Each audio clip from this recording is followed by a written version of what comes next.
जय श्री कृष्ण। राधे राधे। आज हम आश्विन कृष्ण पक्ष की एकादशी इंद्रा एकादशी की कथा सुनेंगे। धर्मराज युधिष्ठिर कहने लगे, भगवान, आश्विन कृष्ण पक्ष की एकादशी का क्या नाम है, उसकी विधि और फल क्या है, सो कृपा करके कहिए। श्री कृष्ण कहने लगे, इस एकादशी का नाम इंद्रा एकादशी है। यह एकादशी पापों को नष्ट करने वाली तथा पितरों को अधोगति से मुक्ति दिलाने वाली है। हे राजन, ध्यानपूर्वक इसकी कथा सुनो। इसके सुनने मात्र से वाजपेयी यज्ञ का फल प्राप्त होता है। पहले सतयुग में महिष्मती नाम की नगरी में इंद्रसेन नाम का एक प्रतापी राजा धर्मपूर्वक अपनी प्रजा का पालन करते हुए शासन करता था। वह राजा पुत्र पौत्र और धन धान्य से संपन्न तथा विष्णु का परम भक्त था। एक दिन जब राजा सुखपूर्वक अपनी सभा में बैठा था तो आकाश मार्ग से महर्षि नारद उतरकर उसी सभा में आए। राजा देखते ही हाथ जोड़कर खड़ा हो गए और विधि पूर्वक आसन व अर्घ्य दिया। सुख से बैठकर मुनि ने राजा से पूछा, हे राजन, आपको सातों अंग कुशल पूर्वक तो हैं, तुम्हारी बुद्धि धर्म में है और तुम्हारा मन विष्णु भक्ति में तो रहा है।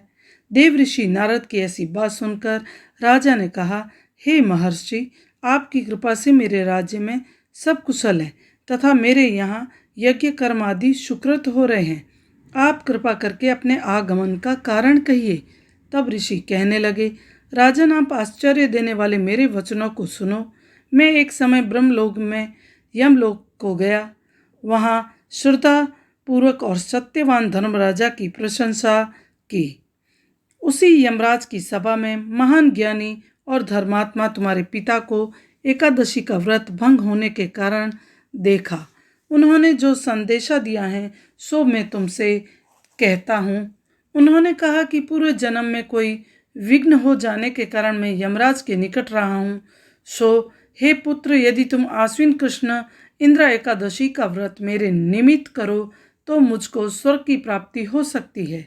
तब राजा कहने लगा कि हे महर्षि, आप इस व्रत की विधि मुझसे कहिए। नारद जी कहने लगे, हे राजन, आश्विन माह की कृष्ण पक्ष की एकादशी के दिन प्रातःकाल श्रद्धापूर्वक स्नान आदि से निवृत्त होकर पुनः दोपहर को भी किसी नदी आदि में जाकर स्नान करें। फिर श्रद्धापूर्वक पितरों का श्राद्ध करें और एक बार भोजन करें तथा भूमि में शयन करें। प्रातःकाल होने पर एकादशी के दिन दातून आदि करके स्नान करें। फिर व्रत के नियमों को भक्तिपूर्वक ग्रहण करता हुआ प्रतिज्ञा करें कि मैं आज संपूर्ण भोगों का त्याग कर निराहार एकादशी का व्रत करूँगा। हे अच्युत्य, हे पुंडरीकाक्ष, मैं आपकी शरण में हूँ, आप मेरी रक्षा करना। इस प्रकार नियम पूर्वक शालिग्राम की मूर्ति के आगे विधि पूर्वक श्राद्ध कर योग्य ब्राह्मणों को फलाहार का भोजन कराए और दक्षिणालय में पितरों के श्राद्ध से जो बच जाए उसको सूंघ कर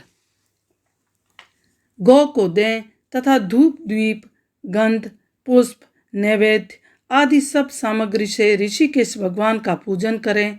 रात में भगवान के निकट जागरण करें।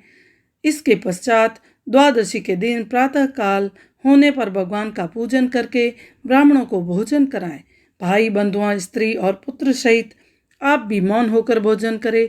नारद जी कहने लगे, हे राजन, इस विधि से यदि तुम आलस्य रहित होकर एकादशी के इस व्रत को करोगे तो तुम्हारे पिता अवश्य ही स्वर्गलोक को जाएंगे। इस प्रकार उपदेश देकर नारद जी अंतर्ध्यान हो गए।